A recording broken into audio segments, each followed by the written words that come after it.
কিভাবে মুসলিম হব, এই ইসলাম এর মধ্যে পরিপূর্ণভাবে কিভাবে ঢুকবো, আর কোন কোন বিষয়গুলো আমল করলে আমরা পরিপূর্ণ মুসলিম হতে পারবো, একটা হাদিসের মধ্যে রাসূলুল্লাহ সাল্লাল্লাহু আলাইহি ওয়াসাল্লাম এটা ব্যাখ্যা করেছেন। অন্য অনেক হাদিসের মধ্যেই করেছেন, কিন্তু এই হাদিসের মধ্যে একটু ব্যাপক অর্থে ব্যাখ্যাটা এসেছে। আমরা আজকে জানার চেষ্টা করবো যে এই ইসলাম যেটা ফলো না করলে আমরা মুসলিম হতে পারবো না, তার বুনিয়াদি বিষয়গুলো কি। রাসূল সাল্লাল্লাহু আলাইহি ওয়াসাল্লাম যখন বিদায় হজের ভাষণ দিয়ে দিলেন, দিন কায়েম হলো, মক্কার সেই অত্যাচার, নিপীড়ন, নির্যাতন সমাপ্ত হলো, মদিনার খেলাফা রাষ্ট্র কায়েম হলো, সেখান থেকে আমরা ব্যাপক যুদ্ধ বিগ্রহের মধ্য দিয়ে মক্কা আমরা আবারও জয় করলাম। তখন নবী সাল্লাল্লাহু আলাইহি ওয়াসাল্লাম শেষে একটা বিদায় হজ করেছেন, বিদায় হজের ভাষণ দিয়েছেন। সেই ভাষণ নবী সাল্লাল্লাহু আলাইহি ওয়াসাল্লাম জাহিলিয়াতের সমস্ত প্রথাকে পায়ের তলে পিষ্ট করে দিয়ে গেছেন এবং প্রত্যেক মুসলিমকে ভাই ভাই করে দিয়ে গেছেন। কোনো জাহিলিয়াত নেই, কোনো শিরক নাই, কোনো সুদ নাই, কোনো জিনা নাই, কোনো ঘুষ নাই, কোনো ব্যভিচার নাই, কিছুই নাই। একটা পরিপূর্ণ দিন, কামেল একটা দিন তিনি প্রতিষ্ঠা করে দিয়ে গেলেন। তখন সূরা নাজিল হলো, ইযা জাআ নাসরুল্লাহি ওয়াল ফাth ওয়া রাআইতান নাস ইয়াদখুলুনা ফি দীনিল্লাহি আফওয়াজা ফাসাব্বিহ বিহামদি রাব্বিকা ওয়াস্তাগফির ইন্নাহু কানা তাওয়াবা। অর্থাৎ যখন আল্লাহর সাহায্য এবং বিজয় আসবে, হে নবী আপনি দেখবেন দলে দলে মানুষ ইসলামে কবুল করছে, ইসলাম প্রবেশ করছে। তখন আপনি আল্লাহর তাসবিহ পাঠ করুন, প্রশংসার সাথে ইস্তেগফার করুন, কারণ আল্লাহ পাক নিঃসন্দেহে তওবা কবুলকারী।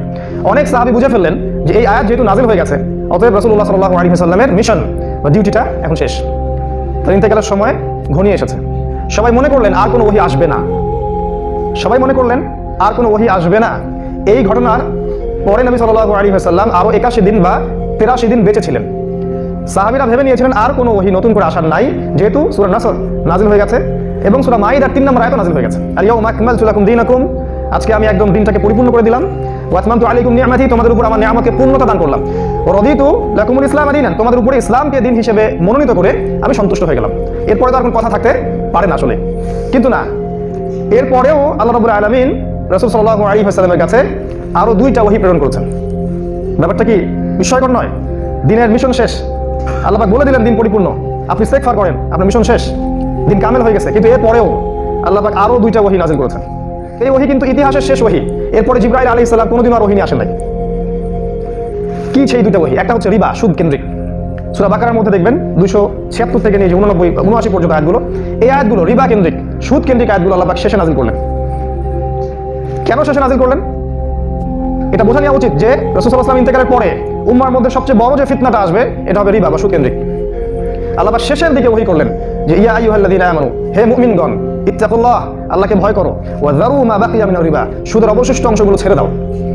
ইন কুনতুম মুমিনিন, যদি তোমরা প্রকৃত অর্থেই মুমিন হয়ে থাকো, ওয়া ইল্লাম তাফআলু, তোমরা যদি এটা না করো, ফাযানু বিহারবিন মিনাল্লাহি ওয়া রাসূলিহি, তাহলে আল্লাহ এবং তার রাসূলের বিরুদ্ধে যুদ্ধের ঘোষণা শুনে রাখো। শেষ ওহী সুদ কেন্দ্রিক, আল্লাহ যুদ্ধ ঘোষণা করে ওহী শেষ করেছেন। কাদের সাথে? আপনার আমার সাথেই, যারা আমরা সুদ খাচ্ছি। তার মানে বোঝা উচিত ছিল এটা সবচেয়ে বড় ফিতনা হবে শেষ জামানার। এবং এখন পুরো বিশ্বের যত অর্থনৈতিক মন্দা, রাষ্ট্রীয় সমস্যা এবং এই যে সোশ্যাল সমস্যাগুলো, এর মূল জিনিসটা হচ্ছে রিবা বা সুদ। এটা মানব জাতিকে ধ্বংস করে ফেলেছে। এটা নিয়ে অনেক কথা বলা যায়। নবীজি বলেছিলেন যে ব্যক্তি 1 দিরহাম সুদ খায় সে যেন 36টা মেয়েকে ধর্ষণ করলো। নবী সাল্লাল্লাহু আলাইহি ওয়াসাল্লাম বলে গেছেন যে 4 শ্রেণীর মানুষকে আমি অভিশাপ দিয়ে গেলাম। এক শ্রেণী হচ্ছে যে ব্যক্তি সুদ খায়, দ্বিতীয় শ্রেণী যে সুদ দেয়, তৃতীয় শ্রেণী হচ্ছে যে সুদের সাক্ষী থাকে, আর চতুর্থ শ্রেণী যে ব্যক্তি সুদের কথা লিখে রাখে। আপনার পুরো ইউনিভার্সাল ব্যাংকিং সিস্টেম এর আওতায় পড়ে যাবে, আপনি বের হতে পারবেন না এখান থেকে। নবীজি বলেছিলেন শেষ জামানে একটা সময় আসবে যখন একজন ব্যক্তি খুঁজে পাওয়া যাবে না সমাজের মধ্যে যে ব্যক্তি পরিপূর্ণভাবে রিবা থেকে নিজেকে মুক্ত রাখতে পারবে। হয়তো এই কারণেই এই ওহীটা শেষে এসেছে, যাতে আমরা সর্বোচ্চ সতর্কতা অবলম্বন করি।